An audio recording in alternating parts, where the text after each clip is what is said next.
The time is at hand.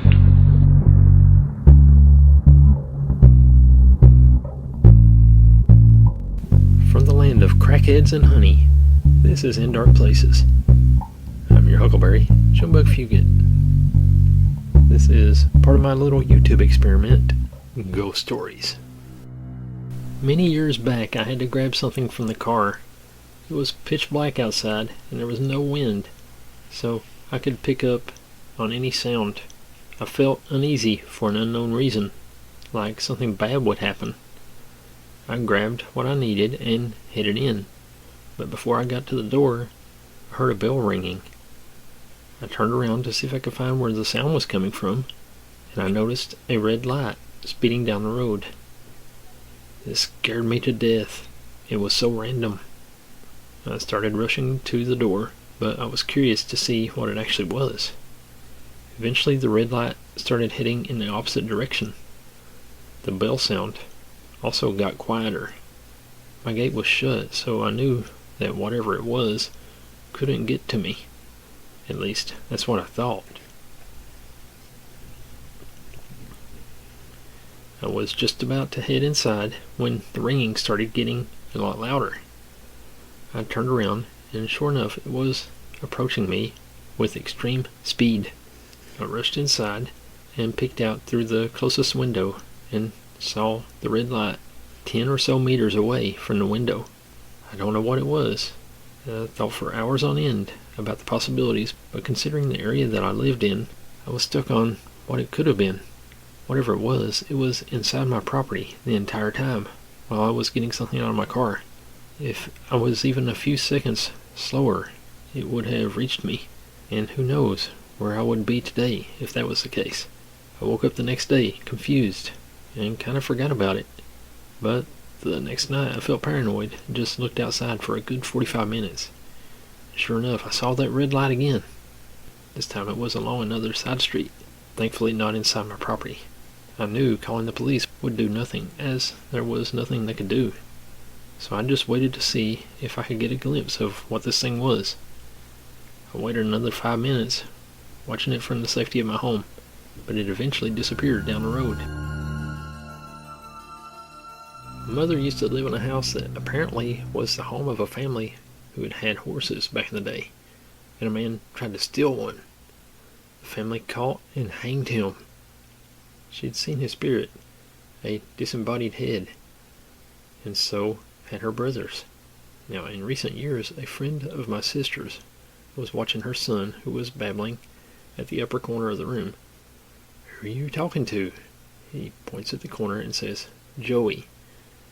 She noped hard. Never heard it in a verb form. I'm sorry.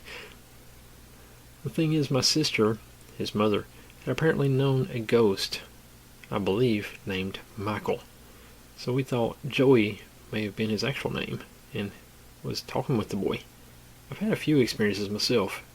I'd be sitting by myself, either watching TV or on the computer, when I'd hear "Tony" behind me, and I'd jerk to see who was calling me.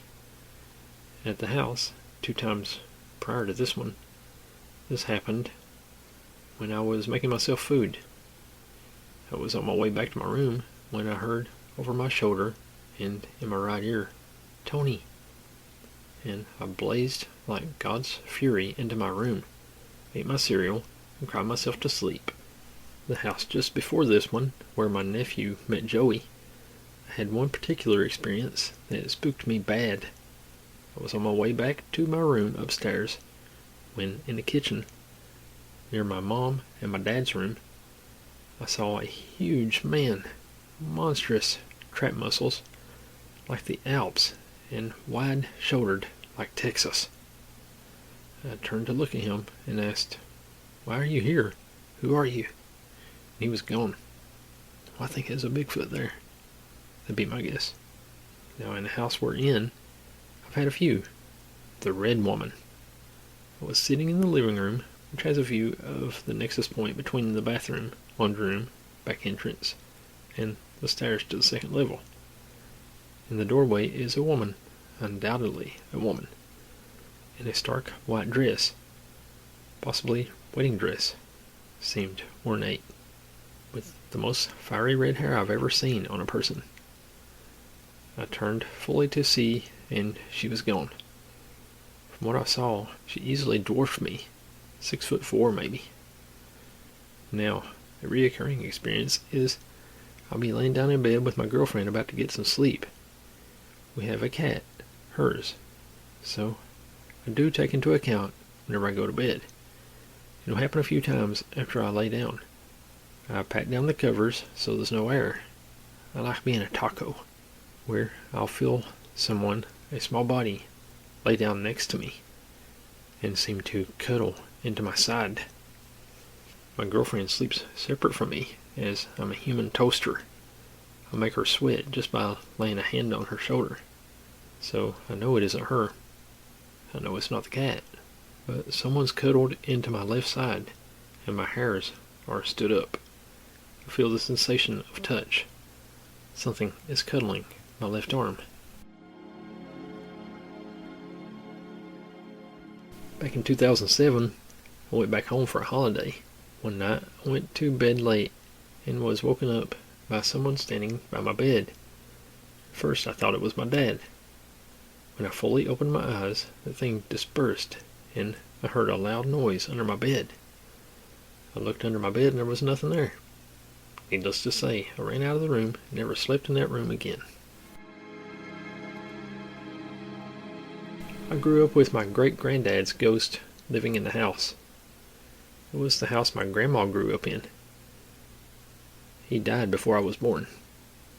A few reasons I knew it was him growing up include he would mess with our channel setting when we had cable, exclusively on days that football would be shown, i.e. Sundays. This stopped when we got a satellite dish. He didn't know how to mess with that. I grew up in a rather divided household. One day my father had a huge blowout with my grandma and my uncle and left. That night, angry, pacing footsteps could be heard in the front room. Grandma acknowledges the fact that they were his.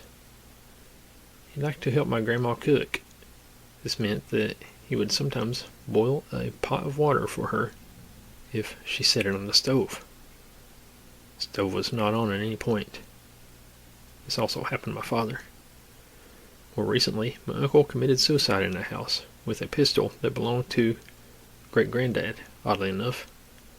All hauntings ceased when my uncle's body left the house.